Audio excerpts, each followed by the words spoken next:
Imagine for a moment a place without straight lines. Seriously, paths weren't straight, huts were round, life flowed like a river, not a highway. This was my great-great-grandmother's world, a world before the maps with sharp, angry borders were drawn. In her village, wealth wasn't about what you owned, but who you knew. Your family, your neighbors, people you could count on when the rains were late, people you could count on when a lion was feeling particularly bold, that was your bank account. It was a system built on relationships, not receipts. The land didn't belong to one person. It belonged to everyone and no one, a sacred trust passed down from the ancestors. Life wasn't perfect, you understand. Arguments, droughts, problems.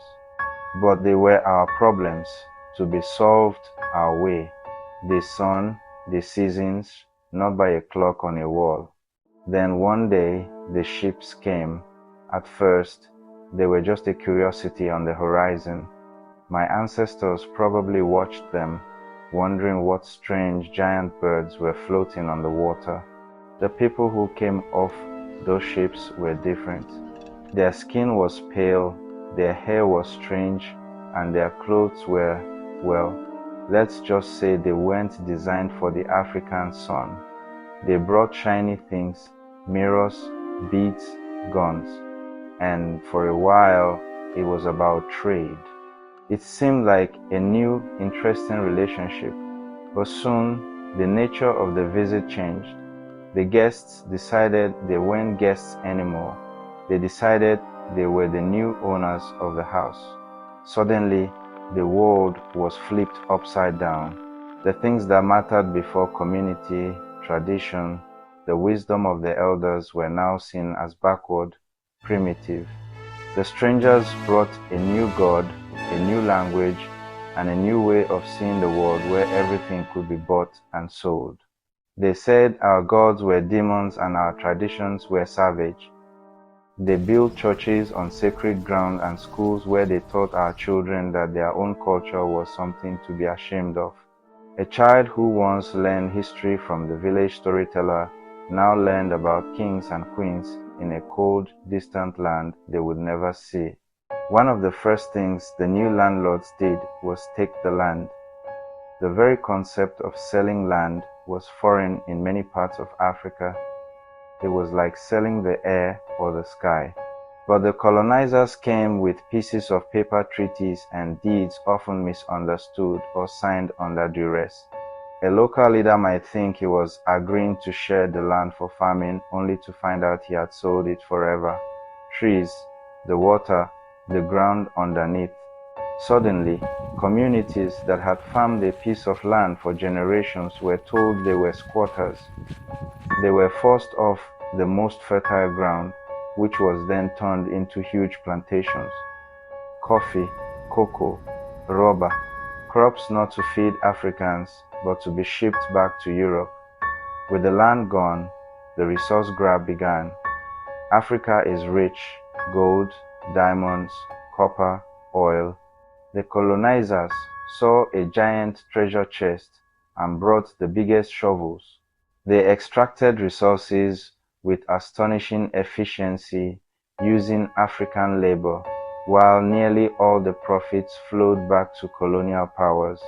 Mines were dug. Railways were built, but railways connected the resource-rich interior to the ports, not cities to cities.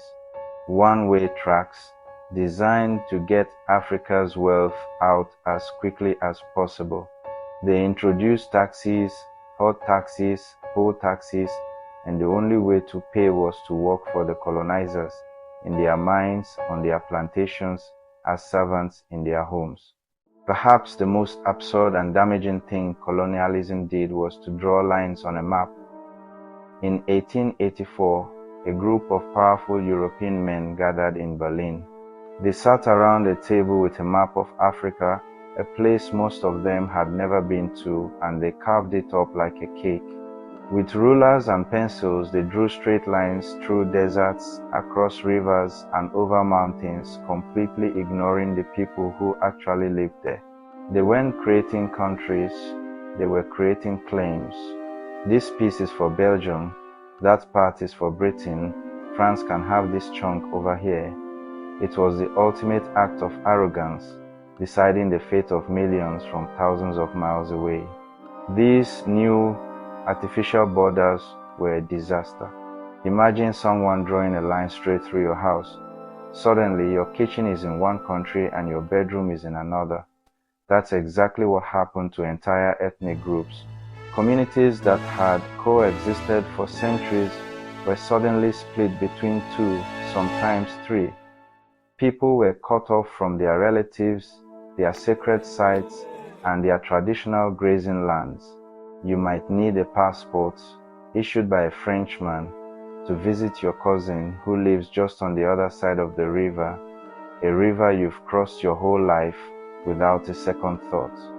This created a profound sense of dislocation and broke apart societies that had been whole for generations.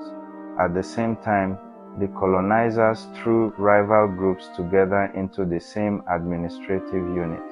The favoritism shown to the Tutsi in Rwanda by the Belgians is a tragic example of how this policy planted the seeds of future conflict and genocide. The colonial powers didn't just take Africa's resources, they rewired its economies to serve their own needs. Before they arrived, most African societies had diverse local economies. People grew a variety of crops to feed themselves and produce goods for local trade. But the colonizers changed all that. They forced a shift to a monoculture economy.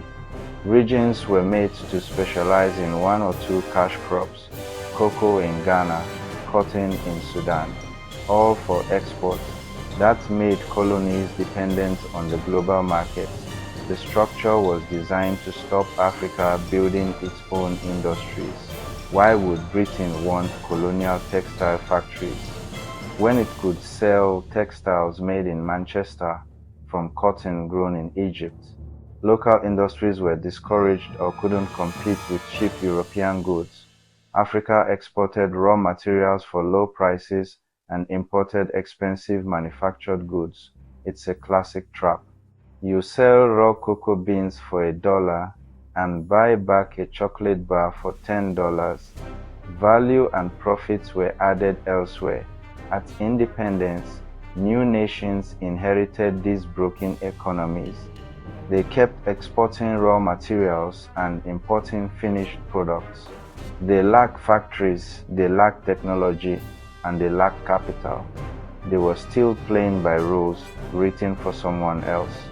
This dependency is one of colonialism's most enduring legacies, is why resource-rich countries still face poverty and debt. The ghosts of colonialism are not just in our economies or our politics, they are inside our heads. Colonialism taught a generation of Africans that they were inferior. It taught them that their languages were unsophisticated, their religions were pagan, their skin color was a mark of shame. This created a deep-seated psychological wound, an inferiority complex that can take generations to heal. For a long time, success was measured by how well you could imitate the colonizer. Speaking English, speaking French, adopting European dress. Our own beautiful, diverse cultures were pushed into the background. This cultural loss is immense. We lost languages, songs, stories, unique ways of understanding the world. When an elder dies, a library burns. During the colonial era, entire libraries were bulldozed. The education system played a huge role in this. Schools taught African children the history of Europe, but not the history of Africa. They learnt about Napoleon, but not about Shaka Zulu. This created a disconnect from their own identity and heritage, a feeling of being adrift without an anchor in their own past.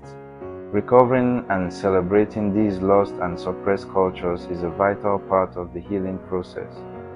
The political systems left behind were also deeply flawed, centralized, authoritarian machines handed to new elites. Now, After all this, it would be easy to feel hopeless. It's a heavy story, but to see Africa only through the lens of its colonial scars is to miss the most exciting part of the story, what is happening right now. The continent is not a victim, it is a survivor, and it is rising. The spirit of innovation, resilience, community that existed long before the colonizers arrived was never extinguished. It just went underground, waiting for the sun to return. And today, that sun is shining brighter than it has in a very long time. There is a new energy, a new confidence, a new determination to write our own story. The future is being built by young people. Across the continent, a new generation is emerging that is more connected, more educated, more impatient for change than ever before. They are entrepreneurs creating tech hubs in Nairobi and Lagos, turning Africa into a leader in mobile innovation. They are artists and filmmakers in Accra and Dakar, telling uniquely African stories to a global audience. One of the most powerful movements is the push for greater integration. The African Continental Free Trade Area, for example, is a monumental project aimed at breaking down the old colonial trade barriers. It's an attempt to finally connect the spokes and build a strong African hub. It is Africa looking inward, creating a single market where goods, services, and people can move freely. This is a political and psychological project, chains breaking, communities rebuilding. The work is hard and the road is long, but for the first time in a long time, the map of the future is being drawn by African hands. And that is a story of hope. Comment Africa #1. Like, share, subscribe, and follow for more.